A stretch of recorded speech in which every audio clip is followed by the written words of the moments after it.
যেমন আমরা করি। তো নতুন চ্যাপ্টার তো আমরা শুরু করবই, তার আগে একটা তোমাদের গল্প বলি, ঠিক আছে? জানো, একবার একটা ছেলে ছিল, ঠিক আছে, খুবই ছোট্ট বাচ্চা ছেলে। এবার সেই বাচ্চা ছেলেটার মনে ইচ্ছা ছিল কি সে বাইরে মানে একটু দূরে মেলাতেও যাবে, আবার একটা খেলার মাঠ আছে সেখানেও খেলতে যাবে।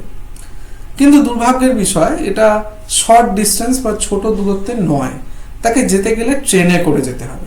তো ভালো কথা, ট্রেনে করে যেতে হবে। এবার ট্রেনেও সে এতটাই ছোট যে তার আগে সে একা একা ট্রেনে কখনো যায়নি, ঠিক আছে? তো এবার সেখানে যখন যেতে হবে সে তার বাড়ির লোককে বলেছে, বাবাকে বলেছে, মাকে বলেছে, কিন্তু বাড়ির লোক বারণ করে দিয়েছে যে না, ট্রেনে তুমি একা যাবে না কোথাও, ঠিক আছে? আর অত দূরে তো একেবারেই না। কিন্তু মনের ভীষণ ইচ্ছা কি ট্রেনে চাপবো, ট্রেনে চাপেনি। আর তার থেকেও বড় কথা, দুটো জায়গায় যাবে। তো এইবার এক সময় একজন অচেনা মানুষের সঙ্গে তার দেখা হয়েছে, যে একটা অফার করেছে, মানে বলেছে যে হ্যাঁ আমি তোমাকে ট্রেনে করেও নিয়ে যাবো আর ওই দুটো জায়গাতেও নিয়ে যাবো। তো এইবার যখন অফারটা করেছে, সে দেখছে আমার মনের মধ্যে এত ইচ্ছা, জানি বাবা মা বারণ করেছে, বাবা মা বকেওছে যে না আর তুমি ওইসব বলবে না, তাও সে একদিন ওই মানে অচেনা মানুষটার সাথে ট্রেনে উঠে পড়ে, ঠিক আছে? তো এবার ট্রেনে তো যাচ্ছে, ট্রেনে প্রথমবার চেপেছে, একদম দারুণ একটা এক্সাইটিং জার্নি হচ্ছে তার কাছে। মানে চারপাশটা দেখতে পাচ্ছে, ট্রেনে চাপার যে একটা আনন্দ সেইটা হচ্ছে, প্লাস হচ্ছে সে জানে যে আমি যাব, মেলাতেও যাব আর খেলার মাঠেও যাব। তো এবার ব্যাপার হচ্ছে এমনই যে এতটাই দূরে, সেটা যেতে যেতে না একদিন মানে সময় লেগে যাবে, এতটাই দূরে। তো ঠিক আছে, ভালো কথা। তো এবার প্রথমে যখন সকালবেলায় ট্রেনে উঠেছে খুব আনন্দ আনন্দ আনন্দ আনন্দ হচ্ছে, যখন সন্ধেবেলার পর থেকে মানে যখন সন্ধে হয়ে যাচ্ছে, তারপর না আর মনটা ভালো লাগছে না। মানে যেহেতু অনেকটা সময় হয়ে গেছে, বাচ্চা ছেলে তো, তাই তার বারবার মনে হচ্ছে যে না, বাবা মাকে আমি ছেড়ে দিয়ে চলে এলাম, বাবা মা এলো না, তো এখন যদি বাড়ি যাওয়া যেতে পারতো বা কোথাও যদি নামতে পারতাম তাহলে খুব ভালো হতো। ট্রেনটা কন্টিনিউয়াসলি চলে যাচ্ছে, লাইক দূরপাল্লার ট্রেনের মতো যেমন হয়। এবার সে বারবার রিকোয়েস্ট করছে লোকটাকে, মানে অচেনা যে লোকটির সাথে উঠেছে, যে আমাকে একটু নামার সুযোগ করে দেবেন, মানে আমি নামতে চাই, মানে আমি নয় স্টেশনে নামবো কি আমি একটু ফিরবো, বাড়ি যাব। কিন্তু সেই সময় লোকটি বলছে না, এখন আর তোমাকে আমি যেতে দেবো না, ঠিক আছে? তোমার মানে জার্নি পুরোটা যেটা হবে তোমাকে সেটাই যেতে হবে। তো এই রকম যদি সিচুয়েশন, এটা তো একটি ছেলের ঘটনা বললাম, ঠিক আছে, এরকম সিচুয়েশন যারা ভিডিওটা দেখছো যদি তোমাদের সাথে হয়, তাহলে তোমরা কি করবে? মানে তোমরা কি এই ধরনের, প্রথম কথা আগে বলো, তোমরা কি এই ধরনের জার্নিতে যেতে চাইবে? এটা হচ্ছে ফার্স্ট কোয়েশ্চেন। আর যদিও বা যাও, তাহলে যদি এরকম সিচুয়েশন হয় তাহলে তুমি কি করবে? মানে তাকে না জানিয়ে ওখান থেকে বেরিয়ে পড়ার চেষ্টা করবে, নাকি তুমি ওখানে চুপটি করে বসেই থাকবে, যেখানে ট্রেন নিয়ে যাচ্ছে সেখানেই যাবে? তো এইরকমই একটা কাহিনী, রোমাঞ্চকর কাহিনী নিয়ে আমি আজকে তোমাদের ফেভারিট টিচার অয়ন শুরু করছি আজকের আমাদের ভিডিও। দেখো, দ্য উইন্ড ক্যাপ। আজকের আমাদের স্টোরি উইন্ড ক্যাপ। তো এই উইন্ড ক্যাপ, তোমরা এবার বলবে যে স্যার আমি উইন্ড ক্যাপ তো বুঝতে পারলাম, ক্যাপ টুপি বুঝতে পারছো, উইন্ড মানে হাওয়া, সেটাও বুঝে গেলে। তো স্যার আপনি এই পিছনে যে টুপিটা দিয়েছেন সেটা তো আমাদের ইউজুয়াল যেমন আমরা টুপি পরে থাকি সেরকম তো নয়, এটা ক্যাপ্টেন লেখা আছে, এটা তো মনে হচ্ছে কোনো নাবিকের বা জাহাজের কোনো ক্যাপ্টেনের টুপি, তাই না? ক্যাপ্টেন লেখাই আছে যেহেতু। তো কি মনে হচ্ছে মাই ডিয়ার স্টুডেন্ট, আমি কেন এই ছবিটা রেখেছি? নিশ্চয়ই তো কোনো কারণ আছে, তাই না? তো সেই কারণটা তোমাদের খোঁজার জন্যই দেখতে হবে গোটা ভিডিওটা। তো যাই হোক, আজকে স্টোরিটা আমি বলে দিই। The wind cap, it's written by Jane Yolen, লিখেছেন জেন ইওলেন। তো চলো দেরি না করে আমরা স্টোরিতে ঢুকি আর স্টোরির লেখকের সম্পর্কে বা লেখিকার সম্পর্কে প্রথমে জেনে নিই। তো জেন ইওলেন, দেখো জেন ইওলেন কত সালে জন্মগ্রহণ করেছেন একটু জেনে নিই। তো Jane Hyatt Yolen was born in 1939, 1939 সালে তিনি জন্মগ্রহণ করেছিলেন, ঠিক আছে? তো এবার চলো দেখে নিই এই যে জেন ইওলেন রয়েছেন, তিনি কোন দেশের বা কোন জায়গাকার লেখক বা লেখিকা। দেখো, she was an American author and editor of folklore, fantasy, science fiction and children's books. তাহলে বুঝতে পারছো তো, মানে তিনি আমেরিকান অথর, মানে আমেরিকার লেখিকা, ঠিক আছে, অ্যান্ড এডিটর, যে এডিট করে, অর্থাৎ জিনিস কোনখানে ভুল হয়েছে, কি ঠিক হয়েছে, বাদ দেওয়া, কোন জিনিসগুলো করে। ফোকলোর, ফোকলোর মানে হচ্ছে মানুষের মুখে মুখে প্রচলিত যে কথা, সেটাকে আমরা বলি কি ফোকলোর। ফোকলোর, ফ্যান্টাসি, ফ্যান্টাসি মানেও কল্পনার জগতের জিনিস, সায়েন্স ফিকশন, কল্পনার বিজ্ঞান, যেটা মানে বিজ্ঞানের সঙ্গে কল্পনা মিশে আছে, অ্যান্ড চিলড্রেন্স বুকস। তো চলো তোমাদের ইম্পর্টেন্ট ওয়ার্ডসগুলো যেগুলো বললাম একবার দেখিয়ে দিই। ফোকলোর মানে লোককথা, ফ্যান্টাসি মানে কল্পনা, সায়েন্স ফিকশন মানে কল্পবিজ্ঞান। ক্লিয়ার? তো চলো এবার আমরা দেখে নিই এই লেখিকা যিনি গল্পটি লিখেছেন, ঠিক আছে, তিনি কোথায় জন্মগ্রহণ করেছিলেন। জায়গাটা দেখো, তোমাদের ম্যাপের মাধ্যমে দেখাচ্ছি। এই হচ্ছে সেই জায়গা যেখানে লেখা আছে মাউন্ট সাইনাই, সেই জায়গাটাতে তিনি জন্মগ্রহণ করেছিলেন। তোমাদের বোঝার সুবিধার জন্য আমি ম্যাপটা একটু দেখিয়ে দিলাম। তো যাই হোক, আর জেনে নিই তার কতগুলো বিখ্যাত লেখা, ঠিক আছে, সেই লেখাগুলো কি ছিল। দেখো, she has written over 280 books, the best known of which the Holocaust novella and the Devil's Arithmetic. তাহলে দেখো, তিনি প্রায় 280টারও বেশি বই লিখে ফেলেছেন, তাই না? তো বুঝতে পারছো অনেক কটাই বই তিনি লিখেছেন। এই যে তারপর পাচ্ছি দ্য বেস্ট নোন। নোন মানে কি? নোন মানে হচ্ছে দেখো পরিচিত। নোন মানে হচ্ছে কি পরিচিত।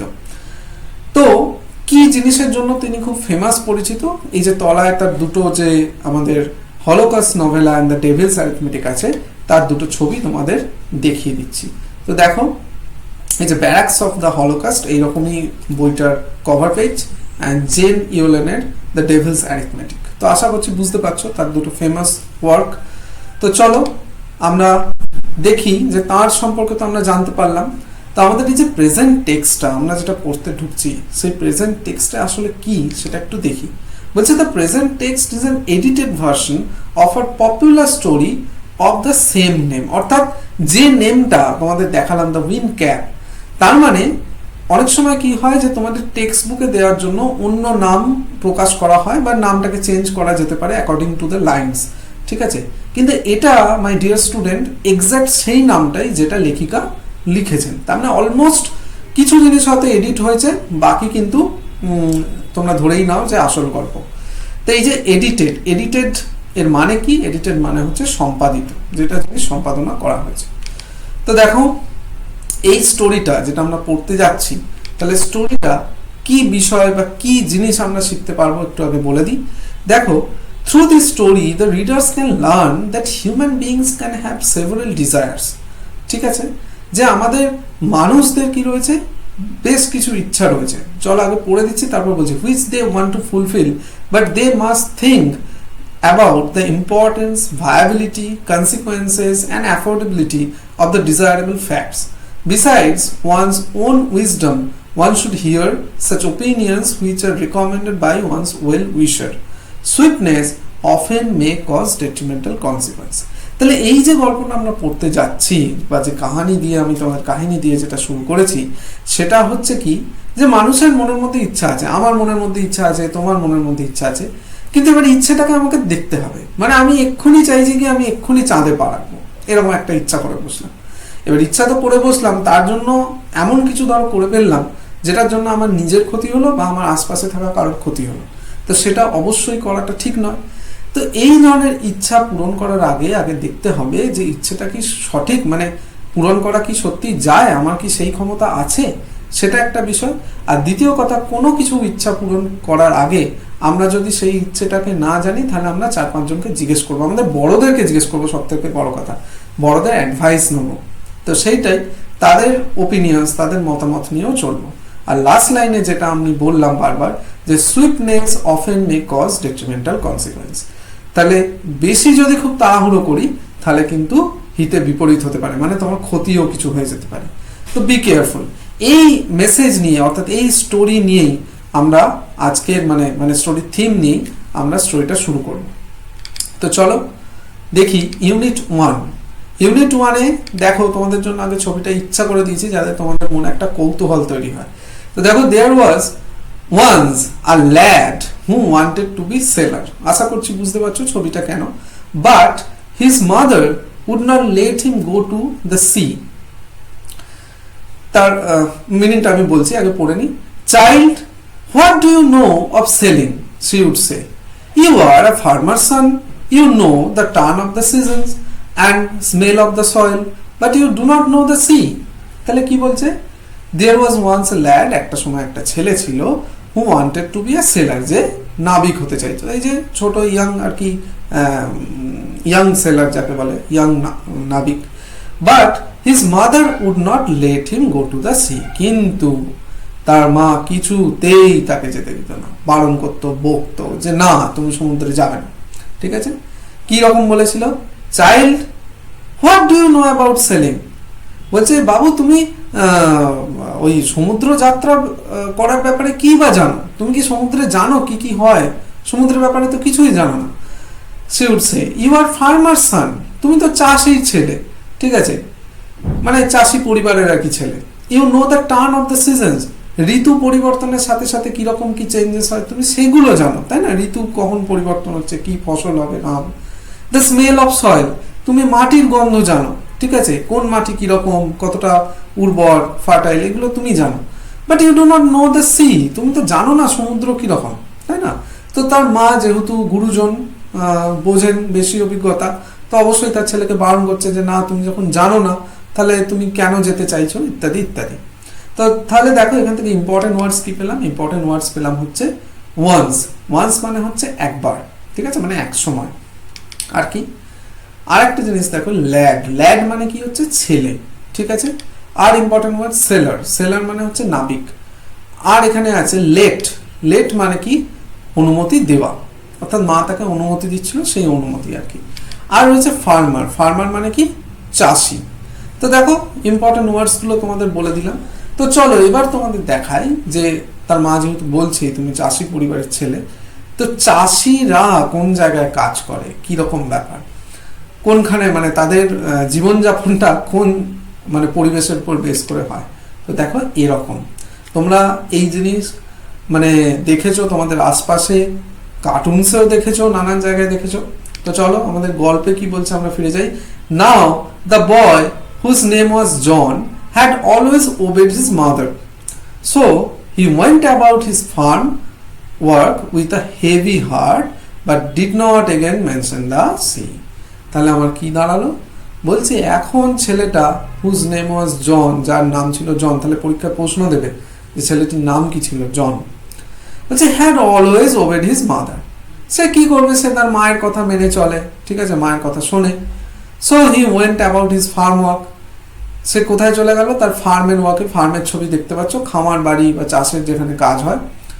উইথ আ হেভি হার্ট, মনে খুব কষ্ট পেয়েছে ছেলে, বোঝা গেল, কারণ তার মা মানে বকে দিয়েছে তাকে যে তুমি একদম যাবে না, ঠিক আছে। And did not mention the sea, সে আর মায়ের সামনে এটা বলেই না যে মা আমি সমুদ্রে যাব, কারণ জানে বললেই মা বারণ করবে, ঠিক আছে। তো তার মন এত কষ্ট হয়েছে যে মন দুঃখে ভারী হয়ে গেছে, এরকম একটা ব্যাপার।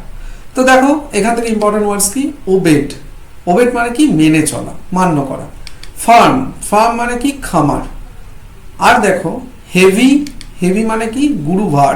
এই যে গুরুভার মানে কি হৃদয় ভারী হয়ে যাওয়া দুঃখে, সেই গুরুভারের কথা বলা হচ্ছে। তো এতটা অবধি তো তোমরা বুঝতে পারলে মাই ডিয়ার স্টুডেন্ট যে ছেলেটির ইচ্ছে ছিল সমুদ্রে যাওয়ার, আর তার মা তাকে বারণ করেছে। এখন সে চাষের কাজে বা খামার বাড়িতে কাজে আছে, কাজের মধ্যে ব্যস্ত। তো এবার তোমাদের একটা ছবি দেখাচ্ছি, আশা করছি দেখতে পেয়েছো।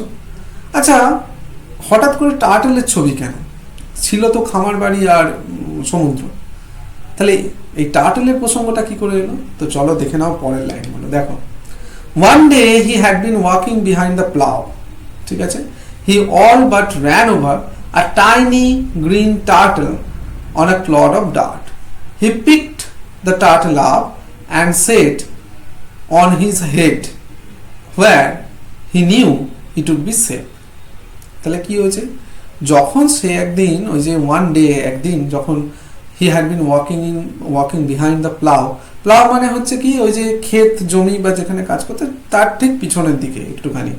তো ওখানে কাজ করছে, তো দেখছে দেখতে পাচ্ছে কি হি all but ran over a tiny green turtle. দেখছে একটা ছোট্ট এরকম গ্রিন টার্টেল ওখানে রয়েছে, ঠিক আছে, যাচ্ছে ছোট্ট কচ্ছপ এরকম গ্রিন কালারের। ভালো কথা, সে আবার এটা ক্লড অফ ডার্ট, মানে একদম ধুলো টুলো মেখে এরকম ভাবে রয়েছে।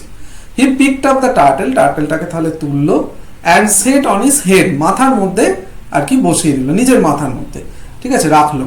হোয়ার he knew it would be safe, সে জানতো ওই মাথায় রাখলে সে নিরাপদে থাকবে, সেফ থাকবে, কারণ ধুলোর মধ্যে মিশে আছে, কে দেখতে পাবে না পাবে, ওর উপর দিয়েই হয়তো কিছু চলে গেল, তো তার জন্য সে মাথার মধ্যে বসিয়ে রাখলো। তো এখানে দেখো ইম্পর্টেন্ট ওয়ার্ডস কি পাচ্ছি, ইম্পর্টেন্ট ওয়ার্ডস হচ্ছে বিহাইন্ড, বিহাইন্ড মানে পিছনে, র্যান ওভার, র্যান ওভার মানে কি এই যে দৌড়ে গেল, মানে যাচ্ছিল আর কি, ঠিক আছে। আর কি টাইনি, টাইনি মানে কি ক্ষুদ্র, যেটা খুবই ছোট। আর হচ্ছে টার্টল, টার্টল মানে হচ্ছে কি কচ্ছপ, এটা জানো। আর ক্লড, ক্লড মানে হচ্ছে কি মাটির ঢেলা। আর ইম্পর্টেন্ট ওয়ার্ড হচ্ছে এখান থেকে ডার্ট, ডার্ট মানে হচ্ছে ময়লা বা নোংরা। তাহলে বুঝতে পারলে গল্পটা যে টার্টলের প্রসঙ্গটা কি করে গল্পের মধ্যে এলো। তো ভালো কথা, এখন অবধি আবার একটুখানি মনে করিয়ে দিই। ছিল সমুদ্রে যাওয়ার ইচ্ছা, তারপর দেখতে পেলাম কি তার মা বকে দিয়েছে চাষের কাজে, এখন চলে এলো টার্টল। তাহলে এবার কি অপেক্ষা করছে দেখো তো। স্যার এটা আবার কি, এ তো আমি এ তো মানে কোনো লিঙ্কই পাচ্ছি না। ছিল টার্টেল, কি একটা মানে পরীর মতো দেখতে কিছু একটা চলে এলো। স্যার তাহলে এটার লিঙ্কটা কি? দেখো পরের লাইনগুলো কি বলছে। পরের লাইনগুলো বলছে when he was done with plowing, John plucked the turtle from his head. To his utter surprise, he found that it would turn into a tiny green ferryman that stood upon his palm and bowed. চিন্তা করে দেখো, সে তো মাথায় বসিয়ে দিব্যু কাজ করে যাচ্ছে। ভালো কথা, কাজ করার পর যখন নিচ মানে মাথা থেকে তুলে যখন হাতের মধ্যে রাখছে, তখন কি দেখতে পাচ্ছে যে হঠাৎ করে মানে সেই ম্যাজিকের মতো ওই গ্রিন টার্টেলটা কিসে কনভার্ট হয়ে গেল, কিসে চেঞ্জ হয়ে গেল, এইরকমই একটা ফেয়ারি ম্যান মানে পরীর মতো হয়ে গেল, ঠিক আছে। আর সেটাকে দেখে তো চমকে গেছে। আর ফেয়ারি ম্যানও কি করছে, মানে তোমার যেই হাতের মধ্যে এরকম উঠেছে এরকম ভাবে বাও করছে, ঠিক আছে। এইরকম একটা অদ্ভুত ঘটনা ঘটেছে। তাহলে ইম্পর্টেন্ট এখান থেকে ওয়ার্ডস কি কি পাচ্ছি দেখে নাও। প্লাউইং, প্লাউইং মানে হচ্ছে কি লাঙ্গল, ঠিক আছে। প্লাকড, প্লাকড মানে কি দেখো তুলে নেওয়া, অর্থাৎ তুলে নিয়েছিল মাথা থেকে যেটা। তারপর কি পাচ্ছি আটার সারপ্রাইজ, আটার সারপ্রাইজ মানে হচ্ছে যেটা সম্পূর্ণ আর কি অবাক করা একটা বিষয়। ফেয়ারি, ফেয়ারি মানে হচ্ছে কি পরি। আর কি হচ্ছে পাম, পাম মানে হচ্ছে হাতের তালু। তো এই কটা পেলাম ইম্পর্টেন্ট ওয়ার্ডস। তো চলো দেখি এবার এতগুলো জিনিস এবার গল্পের মধ্যে তাহলে চলে এলো, বুঝতে পারলে যে কোথায় ছিল সমুদ্র, কি হলো তারপর সমুদ্র, সমুদ্রের পর চলে এলো কি মানে চাষের ক্ষেত, তারপর হঠাৎ করে টার্টেল, এখন টার্টেল থেকে আবার পরিও চলে এসছে। তাহলে এবার কি হবে চলো দেখে নি কি হতে চলেছে। দেখো নেক্সট লাইন কি বলছে, I thank you for your kindness, tell me your heart's desire and I will grant it to you for saving my life. বুঝলে, said the fairy. John bowed back but said nothing. হলো, তাহলে দেখো কি হলো, বলছে যে পরীটা আর কি ওর হাতের মধ্যে আর কি ওরকম উঠলো বা দাঁড়ালো যাই বলো, তো সে কি বলছে I thank you for your kindness, আপনি আমাকে যে মানে দয়া করে এই যে তুলে ধরেছেন বা তুলেছেন তার জন্য অনেক ধন্যবাদ। Tell me your heart's desire, just আমাকে বলুন যে আপনার মনে কি ইচ্ছা, মানে ছেলেটিকে বলছে যে বলো তোমার মনে কি ইচ্ছা রয়েছে। and I will grant it to you for saving my life, তুমি যেটা বলবে আমি সেটাই তোমার জন্য, মানে আমার জীবন যেহেতু বাঁচিয়েছো আমি সেটাই তোমার জন্য করার চেষ্টা করব, ঠিক আছে। said the fairy. John bowed back, জনও এরকম ভাবে বাও করলো, but said nothing, কিচ্ছুটি বললো না। কারণ কেন বললো না, তার মা তো বেশ করে বকে দিচ্ছে এই তুমি যাবে না, ঠিক আছে, তুমি সব সমুদ্রে নো, একদম যাবে না, এটা বলে দিয়েছে। এবার কি করে করবে, সে তো মুখে বলতে পারছে না যে না আমার মনের মধ্যে ইচ্ছা রয়েছে। তো এবার কি হবে চলো আমরা দেখবো পরের লাইনগুলোতে, আগে ইম্পর্টেন্ট ওয়ার্ডসগুলো দেখে নিই। কাইন্ডনেস, কাইন্ডনেস মানে কি দয়া। ডিজায়ার দেখে নাও, ডিজায়ার মানে রয়েছে ইচ্ছা। আর কি রয়েছে গ্র্যান্ড, গ্র্যান্ড মানে হচ্ছে কি অনুদান, ঠিক আছে। আর বাউড, বাউড মানে হচ্ছে দেখো বাউড মানে নত, কোনোদিন নত হওয়া। তো বুঝতে পারলে সিচুয়েশনটা কেমন চলে এলো। এবার এবার কি মনে হচ্ছে জন কি মুখ ফুটে বলবে নাকি এরকম চুপ করেই দাঁড়িয়ে থাকবে? তার সামনে তো একটা অপরচুনিটি এসছে, ঠিক ওই গল্পটার মতো না যেটা আমি বলে শুরু করেছিলাম, কি ট্রেনে করে যেতে চাইছে সে, এবার তো একটা সুযোগ পেলো, চলো দেখি কি লিঙ্ক, এবার কি বলবে কি বলবে না। দেখো কি চলে এলো সমুদ্র, তাহলে কি মনে হচ্ছে কি সমুদ্রে যেতে পারবে কি পারবে না, চলো দেখে নি। Although his heart yearned to go out to the sea, he did not express his wish. The green fairy man could read a heart easily, so he said, I see you wish to go sailing. John's face answered for him. তাহলে কি মানে দাঁড়ালো?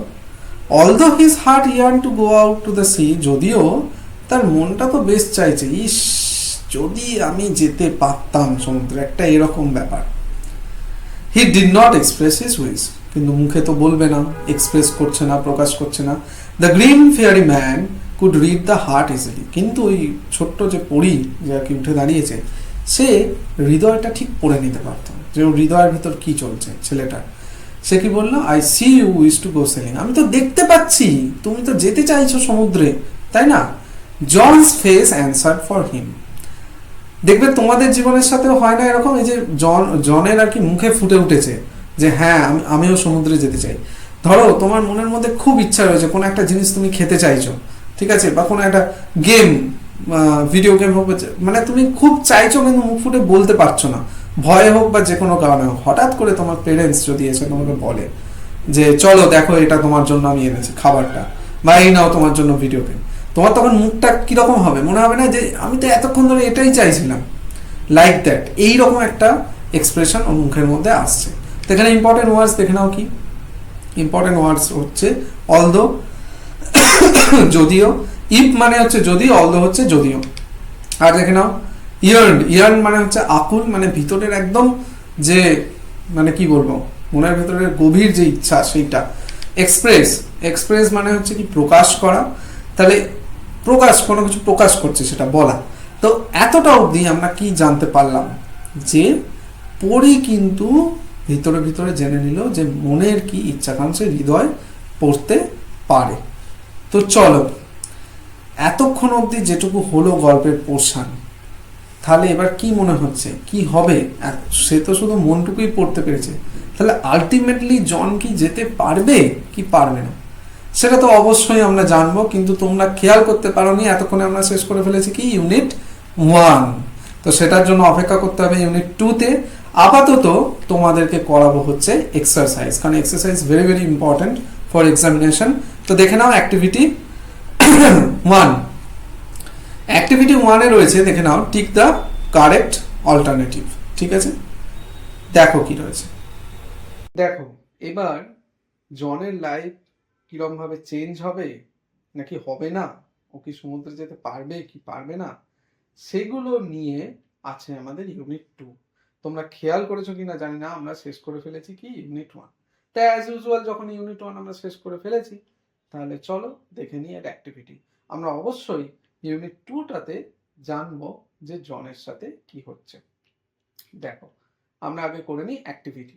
Activity 1 দেখো তোমাদের দেয়া আছে tick the correct alternative. তো ভালো কথা, দেখো first question, the lad had wanted to be, তাহলে ছেলেটি কি হতে চেয়েছিল?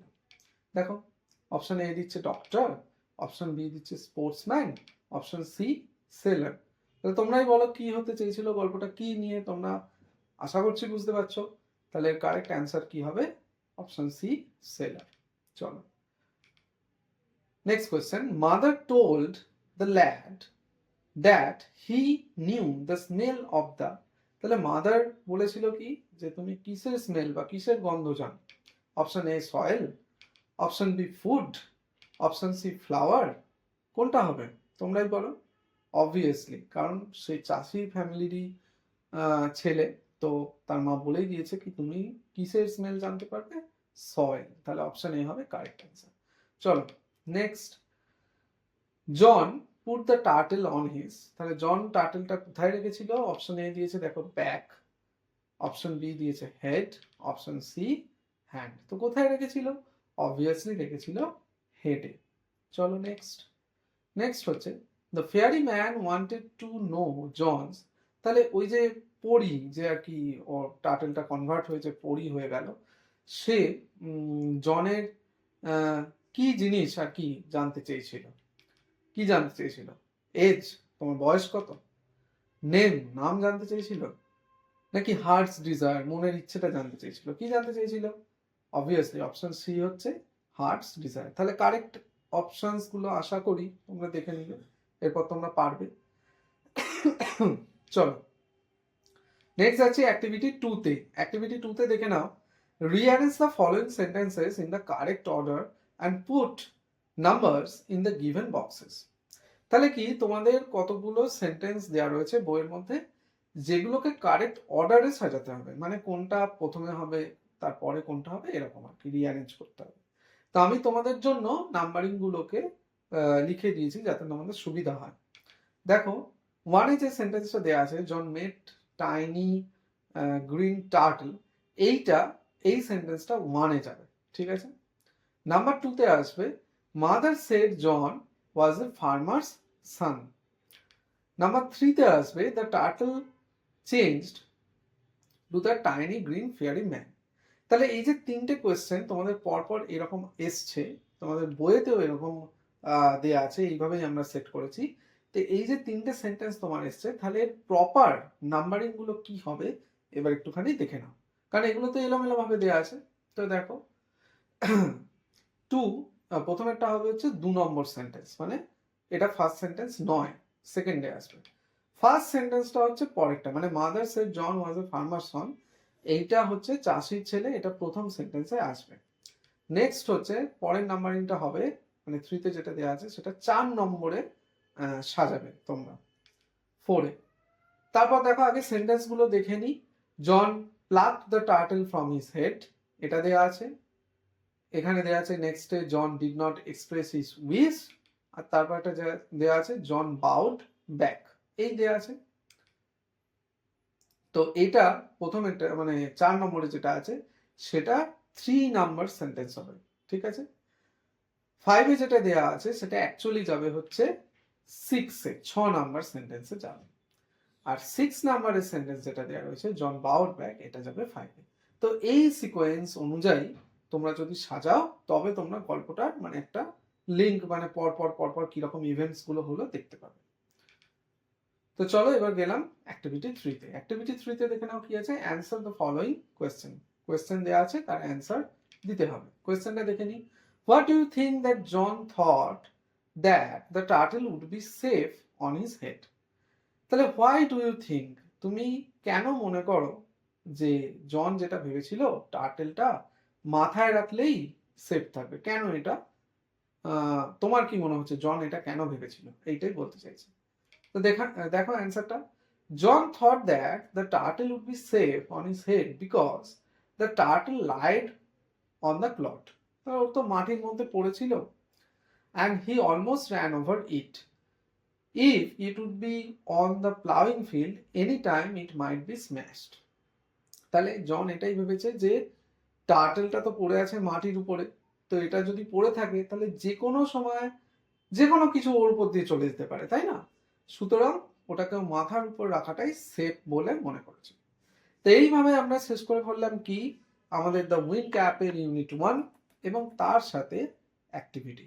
আশা করছি ইউনিট 1টা তোমাদের ভালোই লাগবে, কারণ এটার মধ্যে একটা ইন্টারেস্টিং অ্যাডভেঞ্চারাস ব্যাপার একটা লুকিয়ে আছে, যে কি হবে এরকম একটা রোমাঞ্চকর ব্যাপার আছে।